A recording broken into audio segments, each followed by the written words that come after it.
Hello viewers, আসসালামু আলাইকুম। আপনাদের সবাইকে স্বাগত জানাচ্ছি AFR টেকনোলজির পক্ষ থেকে। আমি শামীম পারভেজ শিমেল। আপনি যদি রিয়েলমি 5S এই ফোনটা কেনার কথা ভেবে থাকেন, তাহলে আপনাকে বলছি এই ফোনটা কেনার আগে অন্তত আমার এই ছোট্ট ভিডিওটি দেখুন, তারপর ডিসিশন নিন যে এই ফোনটা আপনি কিনবেন কি কিনবেন না। কারণ আমরা এই ফোনগুলোতে বেশ কিছু প্রবলেমস খুঁজে পেয়েছি। এই ফোনটা কেনার পর যদি আপনি সেই সব প্রবলেম ফেস করেন, তাহলে আপনি অবশ্যই একটা অস্বস্তিকর অবস্থার মধ্যে থাকবেন। তখন আপনি চাইবেন ফোনটা খুব কম দামে বিক্রি করে দিতে, আবার এত টাকা দিয়ে ফোনটা কিনেছেন সেটা আবার বিক্রিও করতে পারবেন না। এটা হচ্ছে আপনার জন্য একটা মারাত্মক সমস্যার কারণ হয়ে দাঁড়াবে। সো আপনাকে আমি রিকোয়েস্ট করবো, আপনাকে এই ফোনটা কেনার আগে অবশ্যই ছোট্ট এই ভিডিওটা দেখুন, তারপর আপনি ডিসিশন নিন আপনার এই ফোনটা কেনা ঠিক হবে কি হবে না। মূল ভিডিওতে যাওয়ার আগে আপনার কাছে আমার রিকোয়েস্ট, যদি আপনি আমার চ্যানেল নতুন হয়ে থাকেন, এখন পর্যন্ত আমার চ্যানেলটিকে সাবস্ক্রাইব করে না থাকেন, প্লিজ এখন আমার চ্যানেলটিকে সাবস্ক্রাইব করে নিন। আর যদি অলরেডি সাবস্ক্রাইব করে থাকেন, থ্যাংক ইউ সো মাচ।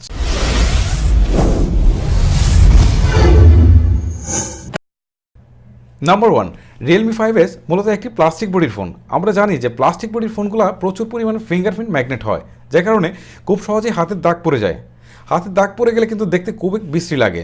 তাছাড়া যদি প্লাস্টিক বডির ফোনে কোনো প্রকার মেটাল পদার্থের সাথে কোনো প্রকার ক্র্যাশ হয়, তাহলে আপনি দেখবেন যে খুব সহজেই কিন্তু এখানে স্ক্র্যাচ পড়ে যাবে, যেটা কিন্তু খুব সহজেই উঠবে না।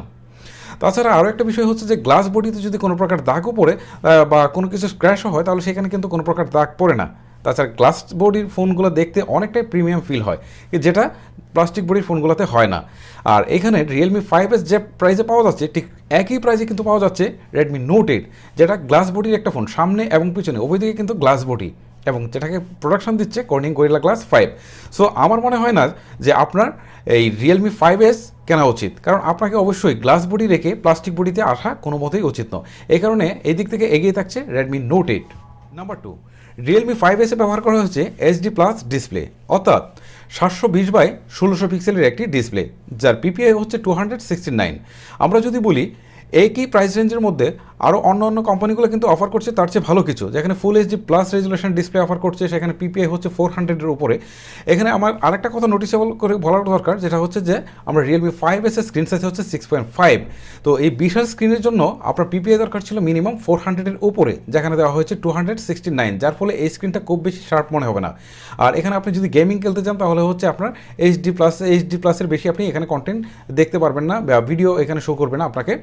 আর যদি বলা হয় যে আপনাকে এখানে আরও একটা বিষয়, যে পিপিআই কম থাকার কারণে কিন্তু আপনি শার্পনেসের ঘাটতি অবশ্যই লক্ষ্য করবেন। আর যেহেতু এটা স্ক্রিনটা অন্যান্য ফোনের চেয়ে বেশি, এখানে যদি আমি আবারও রেডমি নোট 8-এর কথা নিয়ে আসি, তাহলে হচ্ছে রেডমি নোট 8-এ ব্যবহার করা হয়েছে ফুল এইচডি প্লাস ডিসপ্লে, সেই সাথে হচ্ছে 409 পিপিআই।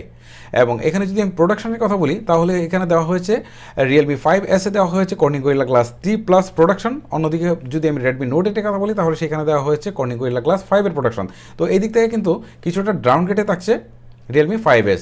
সো আমার মনে হয় যে এই দিকটা আপনাদের একটু বিবেচনায় নেওয়া উচিত। Number 3, no fast charging. Realme 5S-এ ব্যবহার করা হয়েছে 5000 mAh একটি উইক ব্যাটারি, কিন্তু তার সাথে প্রোভাইড করা হয়েছে অনলি 10 ওয়াটের একটি চার্জার, যেটি দিয়ে ফুল চার্জ করতে সময় লেগে যায় প্রায় 3.5 ঘন্টার বেশি। এটা হতে পারে খুব একটা বিরক্তিকর কারণ। আমরা যদি আবারও রেডমি নোট 8-কে এখানে টেনে নিয়ে আসি, তাহলে দেখা যায় যে রেডমি নোট 8-এ ব্যবহার করা হয়েছে 18 ওয়াটের একটি ফাস্ট চার্জার, যেটা দিয়ে ফুল চার্জ করতে সময় লাগে রেডমি নোট 8 অনলি 1 ঘন্টা 50 মিনিটের মতো। তো এই দিক থেকে আবার রিয়েলমি 5কে কিছুটা ডাউনগ্রেডেড আমরা বলতে পারি, কারণ এইরকম একটা উইক ব্যাটারির সাথে অন্তত 18 ওয়াটের একটা ফাস্ট চার্জিং দিলে খুবই বেটার হতো। Number 4, no USB type C. এখনকার দিনে আমরা দেখি যে প্রায় 10,000 টাকার আশেপাশে থাকা ফোনগুলোতেও কিন্তু ইউএসবি টাইপ সি প্রোভাইড করা হয়, যেখানে আমরা প্রায় 14 থেকে 15,000 টাকার মধ্যে একটা ফোন কিনতে যাচ্ছি, সেই ফোনে ইউএসবি টাইপ সি নেই। তো এটা কী করে ভাবা যায় বলেন? আধুনিক সময়ের সাথে এটা কোনো মতে সঙ্গতিপূর্ণ নয়। ইউএসবি টাইপ সি হলে এই ফোনের জন্য বেটার হতো, যেখানে আমরা দেখেছি যে রেডমি নোট 8-এ ব্যবহার করা হয়েছে USB type C. Number 5, no LED notification light. Realme 5S-এ থাকছে না কোনো প্রকার এলইডি নোটিফিকেশন লাইট, যার ফলে আপনার কোনো মেসেজ আসলো কি না বা আপনার ফোন চার্জ হচ্ছে কি হচ্ছে না, সেটা কিন্তু আপনি খুব সহজেই বুঝতে পারবেন না।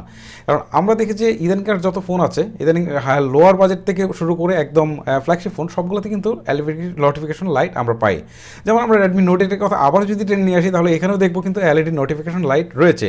তাহলে এই দিক থেকে সেম প্রাইজের মধ্যে এটা কিন্তু একটা ডাউনগ্রেড। সো এলইডি নোটিফিকেশন লাইটটা বর্তমান সময়ের সাথে খুবই সঙ্গতিপূর্ণ এবং এটা খুবই নেসেসারি একটা জিনিস। সো এই দিক থেকে আমরা রিয়েলমি 5S-কে অনেকটাই পিছিয়ে রাখতে পারি। ভিউয়ার্স, এই হচ্ছে রিয়েলমি 5S-এর আমার চোখে পড়া কয়েকটি প্রবলেমস। তো আমার চোখে যে প্রবলেমগুলো প্রবলেম মনে হয়েছে, আপনার কাছে সেই প্রবলেমগুলো কিন্তু প্রবলেম নাও হতে পারে। আপনি যদি কোনো বিষয়ে ছাড় দিতে পারেন তাহলে আপনি এই ফোনটা অবশ্যই নিতে পারেন। ভিউয়ার্স, ভিডিওটি কেমন লাগলো তো অবশ্যই আমাকে কমেন্ট বক্সে লিখে পাঠাবেন। আপনাদের সাথে দেখা হচ্ছে পরবর্তী কোনো টিউটোরিয়াল বা ভিডিওতে। তখন পর্যন্ত ভালো থাকবেন, সুস্থ থাকবেন। আল্লাহ হাফেজ।